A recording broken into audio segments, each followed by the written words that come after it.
Avant de commencer la vidéo la famille, je voulais vous dire que cette vidéo est sponsorisée par We Are Chain Nation qui est un site de bijoux qui a collaboré avec beaucoup de rappeurs. C'est vraiment des chaînes de bonne qualité, tu peux retrouver des chaînes un peu comme les rappeurs américains, des trucs assez gros, ou alors tu peux trouver des trucs beaucoup plus fins. Je te parle de ce site parce que j'ai un code promo, moins 30%, NGZ30, donc si t'es intéressé, n'hésite pas à aller faire un tour dans la description. Wesh, le gang, c'est NGZ, j'espère que vous allez bien, moi personnellement ça va super. La famille, on va pas tourner autour du pot, on est parti pour une vidéo, éclatez-moi cette barre de like.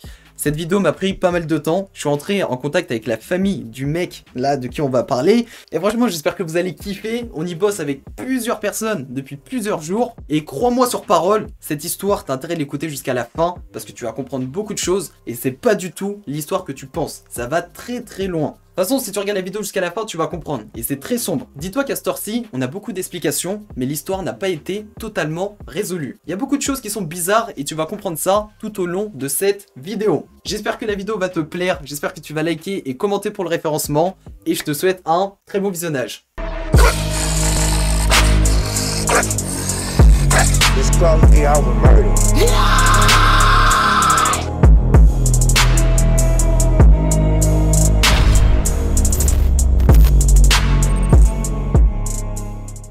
Donc, pour commencer, Big Lurch, de son vrai nom, Antron Singleton, est né le 15 septembre 1976 à Fort Worth dans le Texas et il a grandi à proximité de l'est de Dallas. Il a commencé à écrire de la poésie à l'âge de 7 ans et dans les années 90, vers ses 17 ans, il a décidé qu'il voulait être rappeur. Et dans ses premières années de rap, Singleton a rappé sous le nom de G-Spad. Sauf que peu de temps après, il a décidé de changer son nom en Big Lurch en raison de sa silhouette imposante comme Lurch de la famille Adams.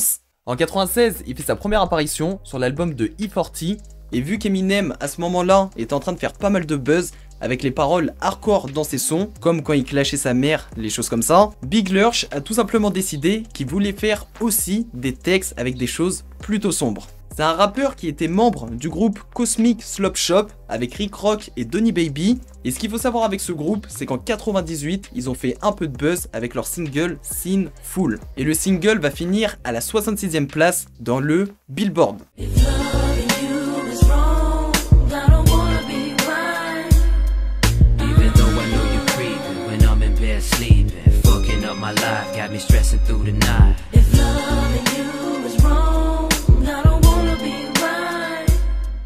Alors ce qu'il faut savoir avec ce son, c'est qu'il faisait partie d'un album qui s'appelait Da Family. Et vu que le son, il a fait un peu de buzz, mais le reste de l'album a totalement floppé, ils ont tout simplement décidé d'arrêter le groupe. 2 ans plus tard, ou plutôt le 16 septembre 2000, un jour après son 24e anniversaire, Singleton était tranquille. Il conduisait sa voiture, tout se passait plutôt bien.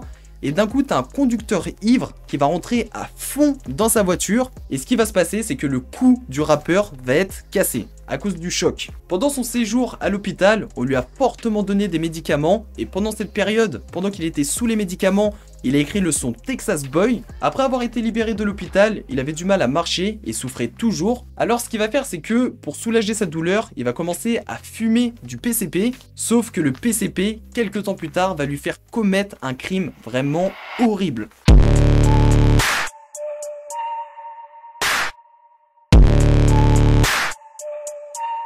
Comme je t'ai dit juste avant, Singleton avait un gros problème avec le PCP depuis sa sortie d'hôpital après son accident. Et pour comprendre l'histoire, il faut remonter encore 2 ans plus tard, plus précisément le 10 avril 2002, ou plutôt le jour où il a assassiné sa colocataire Tinisha Issei dans son appartement à Los Angeles en Californie. Détail très important, les trois étaient en colocation. Et en fait, à ce moment-là, ils fumaient tranquillement du PCP. Et plus tard dans la soirée, t'as plusieurs personnes qui vont les rejoindre dans l'appartement pour faire la fête et ils vont faire fumer le rappeur au maximum. C'est-à-dire que le rappeur, il voudra pas fumer et les gens limite, ils vont tout lui mettre dans la bouche. Sauf que ce dernier, il va péter un câble et à un moment, il va virer tout le monde, sauf Tinisha Issei, la copine de Thomas Moore. Avant de rentrer dans l'histoire, retiens bien les noms. Donc, Tinisha, c'est la fille qui était dans l'appartement. Le rappeur, c'est Singleton et Big Lurch. Et le copain de Tinisha, c'est Thomas Moore. Sinon, tu vas être perdu par la suite. Bref, on revient à l'histoire. La suite est simple. Le rappeur va ramasser une trottinette une fois qu'il sera seul avec la fille. Et la trottinette appartient à l'enfant de la fille, vu qu'elle en a deux. Et ce qu'il va faire, c'est qu'il va lui balancer à l'arrière de la tête, ce qui fait qu'elle va perdre connaissance. Et quand elle va perdre connaissance, il va monter sur elle, il va lui enfoncer un couteau dans la poitrine. et après avoir enfoncé le couteau dans sa poitrine, il va ouvrir sa peau, séparer sa cage thoracique et avec sa lame, il va lui arracher le poumon droit. La victime a été retrouvée quelques temps plus tard par l'une de ses connaissances, Alyssa Allen, qui habitait juste en face, et après avoir vu le rappeur courir d'une façon assez bizarre dans la rue, elle a tout simplement décidé de venir voir ce qui se passait dans l'appartement. Et quand elle est tombée sur le corps, la poitrine de la victime avait été déchirée et une lame était cassée dans son omoplate. Il y avait aussi des marques de dents sur son visage et sur ses poumons. Alyssa Allen a directement appelé la police. Quelques minutes plus tard, Singleton sera arrêté par la police dans la rue et à ce moment-là, il était nu, couvert de sang, mais aussi debout au milieu de la rue en train de regarder le ciel. Si jamais tu as envie de voir une photo du rappeur lors de l'arrestation, enfin juste après, tu vas voir sa tête, etc. Si t'es majeur, n'hésite pas à venir sur Discord, mais je pense que ça va t'aider à comprendre pas mal de choses. Il y a des voisins qui ont raconté qu'ils ont entendu le rappeur insulter sa victime de chaussettes. Quand il était en garde à vue, un examen médical effectué peu de temps après sa capture montrait qu'il avait du sang et de la chair humaine qui n'était pas la sienne dans son estomac. Et sur la fille de 21 ans, plusieurs marques de couteaux ont été retrouvées. Son cou et sa mâchoire étaient cassés et c'est pas fini parce qu'elle avait aussi une orbite oculaire fracturée. Alors, avant de continuer, je tiens à préciser un truc. Ça, en fait, ce que je viens de te dire, c'est les explications qui tournaient après le meurtre. Et c'est vrai que l'histoire est crédible. Pour arrêter la vidéo là, passer au jugement et tout. Sauf qu'il y a beaucoup de choses à dire et tu vas être vraiment choqué. Si je peux te donner un conseil, reste bien jusqu'à la fin de la vidéo et tu vas comprendre que cette histoire est incroyable.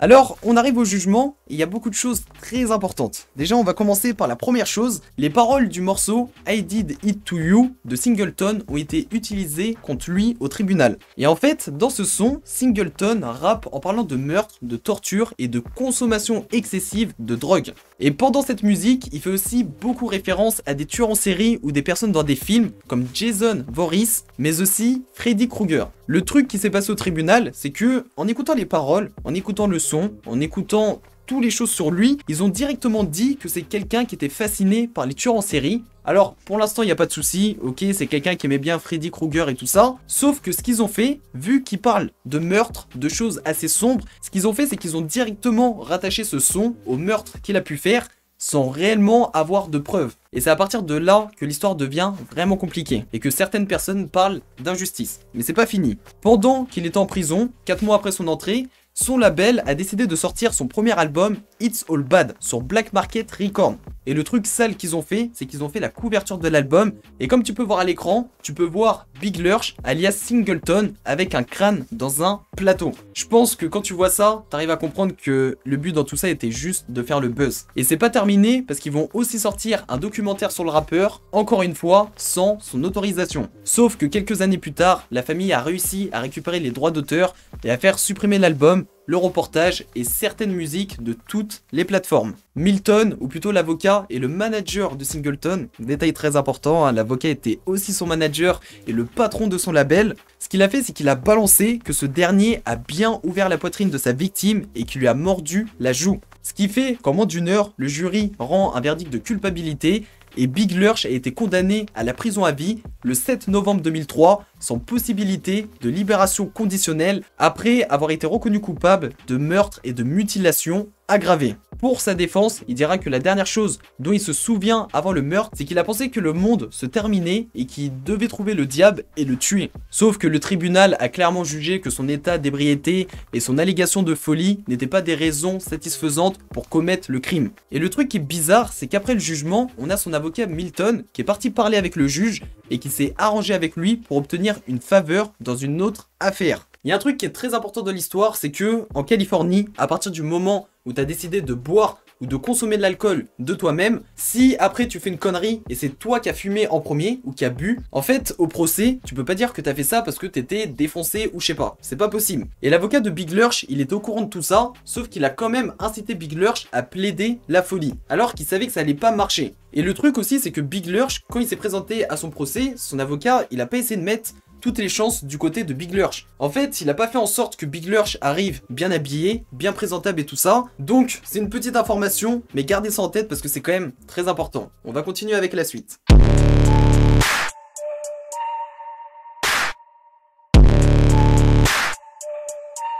L'histoire n'est pas finie. Tinisha a été tué, Big Lurch a été condamné, Thomas Moore, on n'a pas trop de nouvelles. C'est quand même assez bizarre. Après le procès, la mère de Tinisha, Caroline Stinson, va porter plainte pour mort injustifiée contre le label du rappeur, mais aussi le label de Suge Knight. Je te cache pas que je sais pas pourquoi le label de Suge Knight est mêlé à tout ça.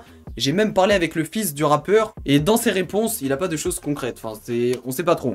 Sauf que si la mère a porté plainte pour mort injustifiée, c'est parce que déjà l'histoire elle est bizarre, enfin je sais pas, elle trouve que c'est chelou. Et le truc aussi c'est que en fait elle accuse le label du rappeur d'avoir incité le rappeur à prendre de la drogue pour que ses actes soient encore plus violents. Et vu que c'est quelqu'un qui fait du rap de gangster, forcément avec la drogue il agit d'une autre manière, et quand il fait ça, ça crée encore plus de buzz et il fait encore plus de ventes. Et c'est pas fini parce que quelques temps après, la mère elle va commencer à se poser des questions. Et elle va se dire en fait, ça se trouve le coupable, c'est pas Singleton, mais c'est tout simplement Thomas Moore. Parce que Thomas Moore en fait c'était un membre de gang qui était violent et qui avait déjà frappé sa fille à plusieurs reprises. Et le truc qui est très important, c'est que le jour où sa fille a été tuée, bizarrement, elle avait préparé ses affaires, sa valise et tout pour quitter l'appartement. Forcément, vu qu'il y a déjà eu des problèmes avec Thomas Moore, elle a commencé à se poser des questions et elle a commencé à se dire en fait, est-ce que c'est pas lui qui a tué ma fille? Tout simplement parce qu'elle voulait partir. Et peut-être qu'il a drogué Singleton. Le rappeur, à cause de son accident, il avait déjà des problèmes avec la drogue. Donc en fait, elle a commencé à se poser des questions en voyant que le rappeur, il assumait pas et il disait qu'il avait rien à voir dans tout ça. Et le truc, c'est qu'elle commence à se dire, en fait, si Singleton a mangé les poumons de ma fille, c'est peut-être parce qu'il était drogué. Parce que justement, s'il y a des personnes qui, à partir de ce moment-là, ils sont venus voir son Discord, sur la photo, tu vois clairement que le rappeur, il a les yeux... Enfin, tu vois qu'il est drogué, il est dans un état de fou. Quand il le retrouvait dans la rue, il était tout nu et tout, mais il s'arrachait les cheveux, il faisait n'importe quoi. T'as même des rumeurs qui tournent où il imitait un animal, il aboyait sur la police, enfin c'était n'importe quoi. Donc pour la mère, à partir de ce moment-là, il n'y a aucun doute, Singleton a bien mangé une partie de sa fille, sauf qu'il a été drogué et c'était pas forcément volontaire de base. À ce moment-là, le rappeur, il a tout simplement cru que le poumon c'était de la viande, et vu qu'il était en train de faire une hallucination avec le PCP, il a mangé comme si c'était une côte de bœuf en fait. Pendant le procès, il a aussi précisé que en fait la bouteille de PCP a été versée dans sa gorge et dans la gorge de la fille de Caroline Stinson. Je sais pas si t'as bien suivi, mais de base je te dis qu'il le fume, et là la bouteille a été versée dans leur gorge. Donc imagine un peu les effets que ça a pu faire. J'ai vraiment envie que tu comprennes la défense du PCP, et je vais te donner un petit exemple. Donc en fait on a un mec qui s'appelle Houston. Houston c'est un mec qui fait de la musique et qui consommait aussi beaucoup de drogue. L'histoire c'est tout simplement que un jour il devait faire un spectacle. Tout se passait bien, il a pris sa drogue et quelques temps avant le spectacle, à cause de la drogue, il a essayé de sauter du 13e étage d'un immeuble. Et l'histoire n'est pas finie parce que ce qui s'est passé c'est que les gens, ils ont vu, il veut sauter du 13e étage et tout, ils se sont dit on va l'enfermer à l'étage en dessous. Sauf que Houston, ce qu'il a fait c'est que avec une fourchette en plastique, il s'est creusé l'œil gauche. Je pense que t'as compris que c'est une drogue de fou. Et vu que je suis un forceur, je vais te balancer une vidéo d'un mec sous PCP, et là tu vas comprendre une fois pour toutes. Petit message de prévention, ne touchez jamais à cette drogue.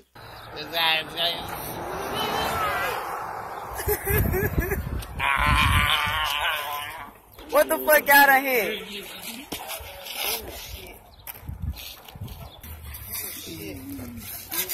Get back down here.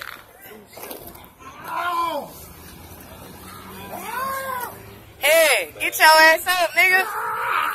Bref, pour revenir à Big Lurch, on a des détails qui sont très importants dans l'enquête, mais qui sont quand même assez bizarres. Alors, la première histoire est que la police a déclaré qu'avec la quantité de PCP qu'il avait dans son corps, il aurait pas pu assumer tout ça. Fumer autant, enfin s'en mettre autant dans le corps, tuer quelqu'un, le manger, il y a forcément un problème. Le deuxième truc bizarre dans l'histoire, c'est que comme je t'ai dit, il a balancé une trottinette sur la fille pendant le soir du drame. Sauf que la police a fait leur enquête, ils ont regardé ce qu'il y avait sur la trottinette, ils ont retrouvé des empreintes dessus. Il y avait aussi des empreintes digitales et des empreintes qui ne sont pas sanglantes dans la maison, mais aussi des empreintes de dents sur le corps de la victime et une chaussure devant la porte arrière de la maison. Et prépare-toi, dans toutes ces empreintes, aucune n'est au rappeur. Et là t'arrives à comprendre pourquoi depuis tout à l'heure je vous précise tout. D'ailleurs, pour les marques de dents qui ont été retrouvées sur la joue de la victime, le rappeur a déclaré que c'était sans doute un chien. D'après le rappeur aussi, la drogue qui a été retrouvée ce soir-là dans l'appartement a été placée juste avant le meurtre. Ce qui fait que le rappeur, quelques temps plus tard, il va dire: Faites que le jury déteste l'accusé et le jury le condamnera. Les marques de dents sur le corps de Tinisha ne correspondaient pas aux miennes. Mon avocat Milton n'a pas dit cela au tribunal. Ils m'ont condamné pendant la pause déjeuner. Il n'y a pas eu de délibération de jour. Il n'y a même pas eu 1 heure. Il a rajouté aussi, j'ai été signé sur le label de Milton, alias Stress Free Record, et c'était aussi mon avocat. Alors, je lui ai fait confiance, il m'a jamais dit qu'il y avait un pitbull dans la maison et de la drogue avec nous. Il n'y a même aucune preuve que j'ai réellement commis le meurtre. Nous avons commencé à fumer le PCP et ils ont continué à me le donner et à me le donner encore. La prochaine chose dont je me souviens, c'est que je me suis réveillé en prison avec un meurtre. Et en parlant de son avocat, il a aussi dit, il m'a fait plaider la folie parce que j'étais élevé sur le PCP et il savait que vous pouvez pas utiliser de la drogue pour prétendre à la folie dans un tribunal de Californie. Il m'a jeté sous le bus. La mère de Tinisha, Caroline Stinson, est partie voir le rappeur en prison. Elle a pardonné et pour elle, il est innocent. En fait, comme je t'ai dit, pour elle, le coupable, c'est Thomas Moore, vu qu'il s'en est déjà pris plusieurs fois à sa fille et c'était un membre de gang qui rigolait pas.